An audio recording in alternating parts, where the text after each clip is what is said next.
Hi viewers, welcome to my channel ராகுல் stories.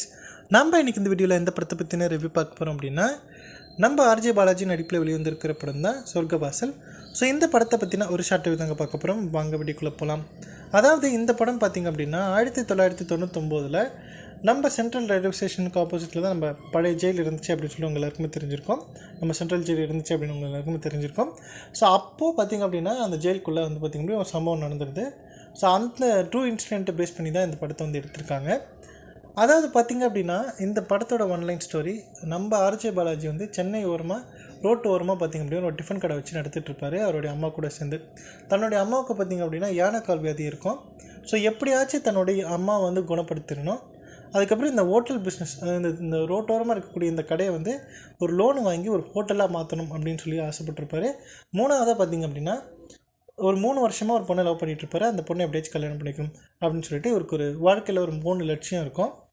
அப்படி இருக்கும்போது பார்த்திங்க அப்படின்னா எதிர்பாராத விதமாக ஒரு சம்பவம் நடந்தது. அதாவது இவர் செய்யாத ஒரு கொலைக்கு, செய்யாத ஒரு தப்புக்கு இவர் வந்து ஜெயிலுக்கு போய்டுறாரு. ஸோ அங்கே போனால் பார்த்திங்க அப்படின்னா சிகாமணி அப்படின்னு சொல்லப்படக்கூடிய ஒரு மிகப்பெரிய ரவுடி இருக்கான். ஸோ அந்த ரவுடி தான் பார்த்திங்க அப்படின்னா அந்த மொத்த ஜெயிலையும் வந்து கண்ட்ரோலில் வச்சுருக்கான். ஸோ அந்த சிகாமணியோட கொழுப்பு அடுக்கணும், அவனுடைய திமிரை அடுக்கணும் அப்படின்னு சொல்லிட்டு ஒரு போலீஸ் ஆஃபீஸர் அந்த ஜெயிலுக்கு வந்து இன்சார்ஜாக வராரு.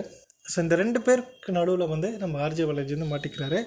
செய்யாத தப்புக்கு எப்படியாச்சும் பெயில் கிடச்சி நம்ம வெளியே போக மாட்டோமா அப்படின்னு நினைக்கக்கூடிய நம்ம ஆர்ஜே பாலாஜிக்கு என்ன நடந்துச்சு, அதுக்கப்புறம் என்ன மாதிரியான சம்பவங்கள் ஆச்சு, அவர் நினச்ச மாதிரி வெளியே வந்தாரா இல்லையா அப்படிங்கிறது தான் இந்த படத்தோட மீதி கதை.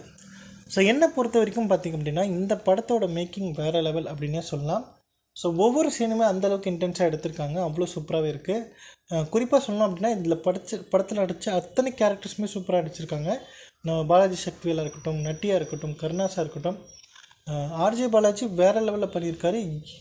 இந்த மாதிரியான ஒரு நடிப்பை வந்து அவர்கிட்ட கண்டிப்பாக யாருமே எக்ஸ்பெக்ட் பண்ணியிருக்க மாட்டாங்க. ஸோ அந்தளவுக்கு பெர்ஃபார்ம் பண்ணியிருக்காரு. ரொம்ப ஒரு இன்னசென்ட்டான ஒரு கேரக்டராக பண்ணியிருக்காரு, சூப்பராக பண்ணியிருக்காரு.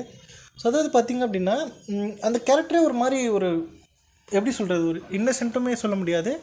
ஸோ ஒரு விதமான ஒரு டிப்ளமேட்டிக்காக இருக்கக்கூடிய ஒரு கேரக்டர் சூப்பராகவே நடிச்சிருக்காரு அப்படின்னே சொல்லலாம். அது ரொம்ப வந்து அழகாக வந்து ஒரு கேரி பண்ணி நடிச்சிருக்காரு அந்த கேரக்டரை. ஸோ வேறு லெவலில் பண்ணியிருக்காரு அப்படின்னே சொல்லலாம். அதுலேயும் பார்த்திங்க அப்படின்னா இந்த படத்தோட செகண்ட் ஆஃப் சூப்பராகவே இருக்குது. செகண்ட் ஆஃப் முழுக்கவே பார்த்திங்க அப்படின்னா ரொம்ப இன்ட்ரெஸ்டிங்காக கொண்டு போயிருக்காங்க. இந்த படத்தோட ட்ராபேக் அப்படின்னு நான் சொல்வேன் அப்படின்னு பார்த்திங்க அப்படின்னா இந்த படத்தோட டீம் நான் நினச்சிருக்காங்க.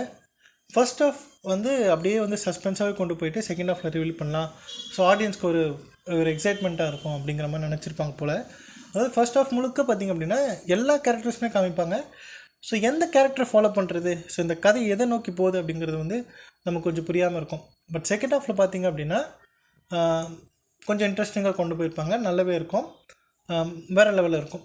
ஸோ கண்டிப்பாக இந்த படத்தை ஒரு வாட்டி போய் பாருங்கள். பார்த்துட்டு உங்களோட ஃபீட்பேக் என்ன அப்படிங்கிறத கமெண்ட் லீவ் பண்ணுங்கள். ஸோ இந்த வீடியோ பிடிச்சிருந்தால் லைக் பண்ணுங்கள், ஷேர் பண்ணுங்கள். மறக்காமல் என்னுடைய ராகுல் ஸ்டோரிஸ் அப்படிங்கிற என்னுடைய யூடியூப் சேனலை சப்ஸ்கிரைப் பண்ணிவிடுங்க. தேங்க்யூ.